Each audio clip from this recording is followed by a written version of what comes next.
ഹരി ഓം ശ്രീമൻ ദേവി നാരായണീയം ദശകം 1 ശ്ലോകം 5.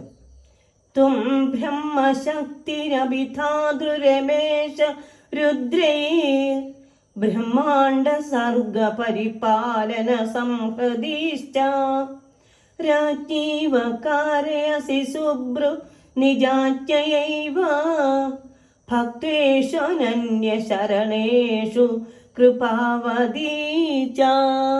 ശ്രീ മഹാദേവി നമ. ത്വം ബ്രഹ്മ, അങ്ങ് ബ്രഹ്മമാണ്. ശക്തി അഭി, ശക്തിയുമാണ്. ഹേ സുഭ്രു, ഹേ സുന്ദരി. ത്വം രാജ്ഞി ഇവ, അവിടുന്ന് രാജ്ഞി എന്ന പോലെ. നിജാജ്ഞ ഏവം, സ്വന്തം ആജ്ഞ കൊണ്ട് തന്നെ. ധാതു രമേശ രുദ്രൈഹി, ബ്രഹ്മാവ് വിഷ്ണു രുദ്രൻ എന്നിവരെ കൊണ്ട്. ബ്രഹ്മാണ്ഡ സർഗ പരിപാലന സംഹൃതിശ്ച, ബ്രഹ്മാണ്ഡങ്ങളുടെ സൃഷ്ടി, രക്ഷാ, സംഹാരം എന്നിവ കാരയസി, ചെയ്യിച്ചുകൊണ്ടിരിക്കുന്നു. അനന്യ ശരണേഷു, അന്യതാ ശരണമില്ലാത്ത. ഭക്തേഷു, ഭക്തന്മാരിൽ. കൃപാവതീച്ച, കൃപയുള്ളവളുമാണ്. ബ്രഹ്മം അരൂപമാണെന്ന് നാം മുമ്പ് പറഞ്ഞു. ഈ അരൂപതയെ വിസ്മരിച്ചുകൊണ്ട് ഓരോരോ മതക്കാർ ഓരോരോ രൂപങ്ങളെ ബ്രഹ്മമായി സങ്കല്പിക്കാറുണ്ട്.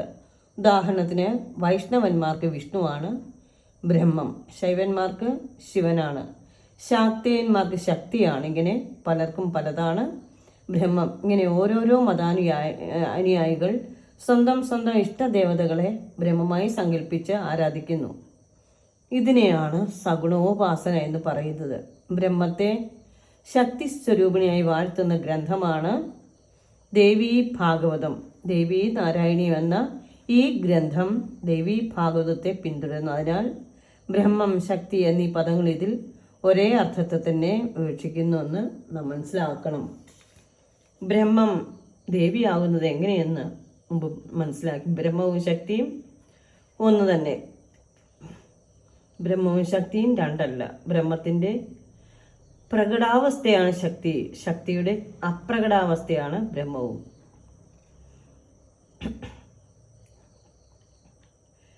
മഹാശക്തി സ്വരൂപിണിയാൻ ബ്രഹ്മാണ്ഡ നായിക. രാജ്ഞി കൽപ്പിക്കുക, ഉദ്യോഗസ്ഥന്മാർ കൽപ്പന, അതിനെയെല്ലാം നടപ്പിലാക്കുക. ഇതാണല്ലോ ഭരണസമ്പ്രദായം. ശക്തി സ്വരൂപിണിയായ ദേവിയുടെ കൽപ്പന പ്രകാരം ബ്രഹ്മാവ് ബ്രഹ്മാണ്ഡത്തെ സൃഷ്ടിക്കുന്നു, വിഷ്ണു രക്ഷിക്കുന്നു, രുദ്രൻ സംഹരിക്കുകയും ചെയ്യുന്നു. സുഭ്രു എന്നാൽ നല്ല പുരികക്കൊടിയുള്ളവൾ എന്നാണ് അർത്ഥം. ത്രിമൂർത്തികളെ കൊണ്ട് ഓരോ ജോലി ചെയ്യിക്കാൻ ദേവിക്ക് ഒരു പ്രയാസവുമില്ല. ആ പുരികക്കൊടിയൊന്ന് ചലിപ്പിച്ചാൽ മാത്രം മതി. ഇതാണ് ദേവിയുടെ പ്രഭാവം. ഭക്തന്മാരിൽ കരുണ ചെയ്യുന്നവളുമാണ് ദേവി. കഴിവും കനിവും രണ്ടും ഉള്ളവർ ലോകത്തിൽ കുറവാണ്. അന്യാദൃശമായ കഴിവിൻ്റെയും കനിവിൻ്റെയും നിറകുടമാണ് മഹാശക്തി സ്വരൂപിണിയായ ദേവി. ഇതിൻ്റെ ഉദാഹരണങ്ങൾ ഈ ഗ്രന്ഥത്തിൽ നമുക്ക് വീണ്ടും വീണ്ടും മനസ്സിലാക്കാൻ സാധിക്കും.